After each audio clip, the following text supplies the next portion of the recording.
introduce yourself. I am Money Makin Nique. So when did you start doing music? I started rhyming when I think I was 7 years old. And then I want to say I started recording music maybe around 12 years old. Okay. 11 years old, 12 years old. You was recording out of the studio or? Nah, we started old fashioned, like recording on the tape cassettes, recording into a boombox. Like I started like that. And then I learned how to use, there was this program called Cool Edit Pro. We started recording off of that and an office mic. This was when we was like 14, 15. I didn't really know what we was doing, but you know, we was trying to making it happen. Making it happen. Right. We used to cut class, go record, all that. It wasn't until I was like 17 that I started like working out of a studio. Like in a booth.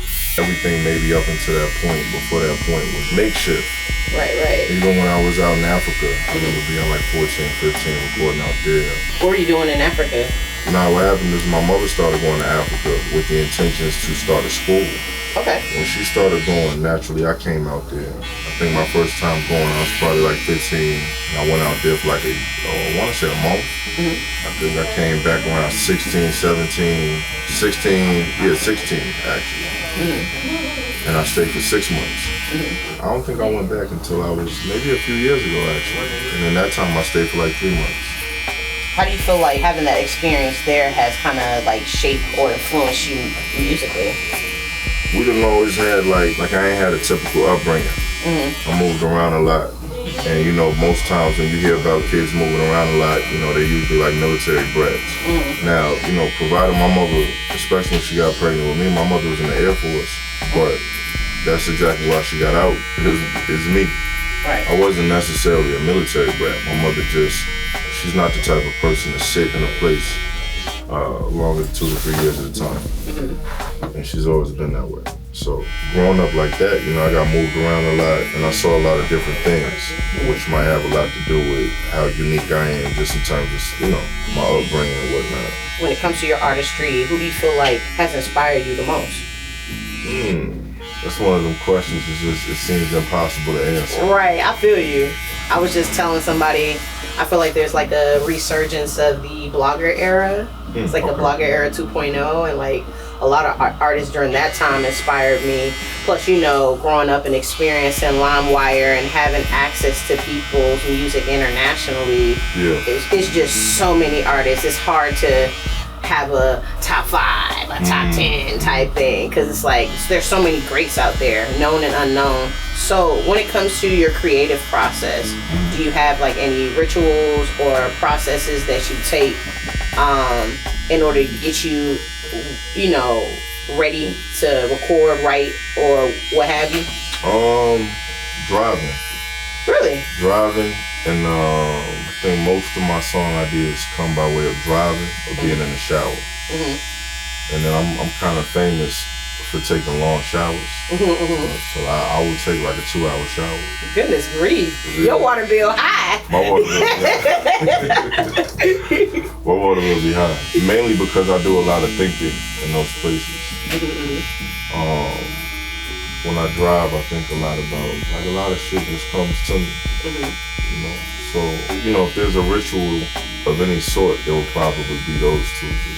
And I drive a lot. You know, I'm the type of person to just get up and go. So. Right. So what you been working on as of lately? This new project is called Roughneck Playboy. Me and my man Chasing Cash. It's my most personal work to date, if I'm being honest. Like, I don't think I've ever been this personal with music. Really? Yeah. What provoked the cathartic vibes? Being fed up, going through shit, and more importantly, analyzing it after I go through it. You know, I'm at a point in life where I've made a point to do that.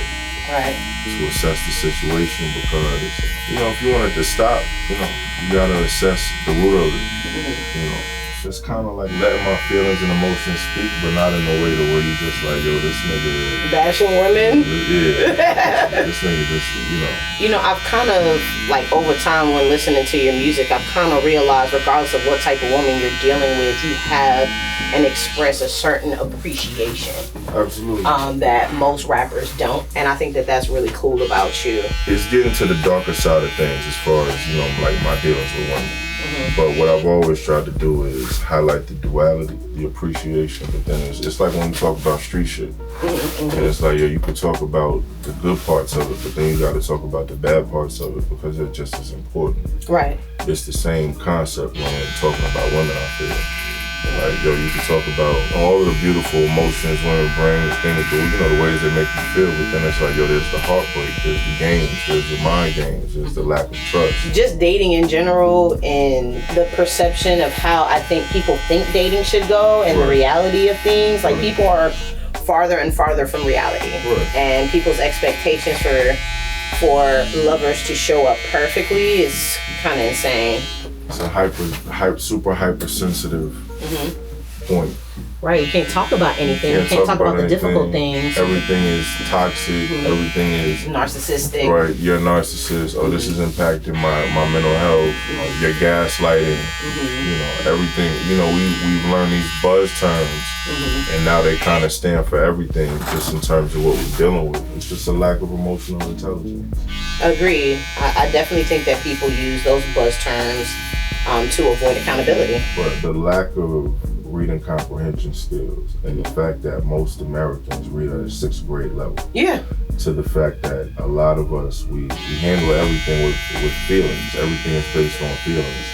Nothing is based on critical thought. Yeah, you know what I'm saying? Nobody wants to think critically about situations. Everybody just wants to respond to how you feel. Oh, you offended me, I'm gonna hit you, or I'm gonna put my hands on you, or I'm gonna shoot you. Oh, you made me fear for my, you know, you can relate it to everything. It's super relative. You know what I mean? So, yeah. For sure, you definitely have to consider that most people are dumb. Absolutely. And dumb as hell. I say this, right? And people be like, oh, you so mean. You so it's like, no, this is statistical information. This is stupid. I keep saying this. I keep saying that. Y'all don't understand. Niggas really dumb.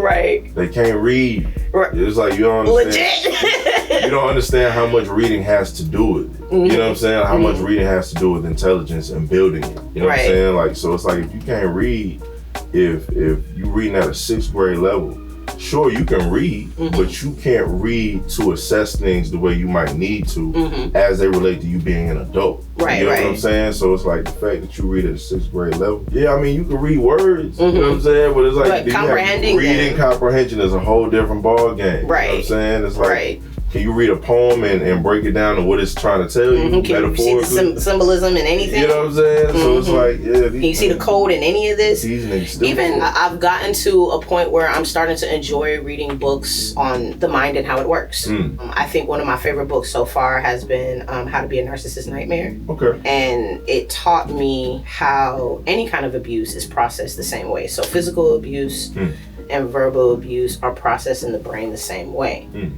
And the things that actually take place in an abused mind and how it makes people more susceptible to abuse. Just that part of the mind and how it's altered from just abuse. Right. You can only imagine what all these people that we're dating or talking to have been through. And how they don't even know how their brain has been altered. Right. So they don't know how they show up. There's a lack of self-awareness in a lot of cases. And then on top of that, they respond from triggers they're unaware of. Right. They don't know that healing is important. They don't know how to heal. Right. They think that any method that is presented to them isn't.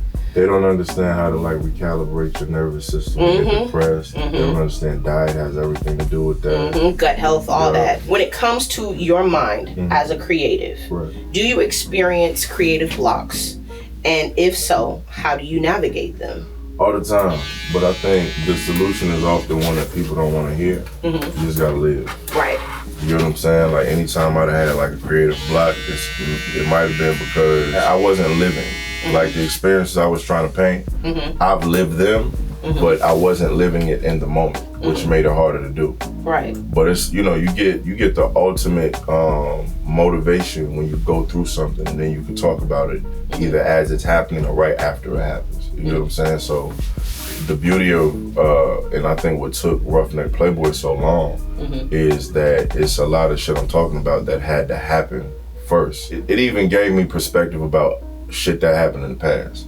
But the fact that it happened and I was standing in it in the moment helped me to access all of that I might have felt or forgot about, like shit like that. Right. And it helped me to put it in the music. Yeah. Top 3 artists that you want to collaborate with. Who are they? Is that another one that's hard to answer? I mean, that gotta be easier.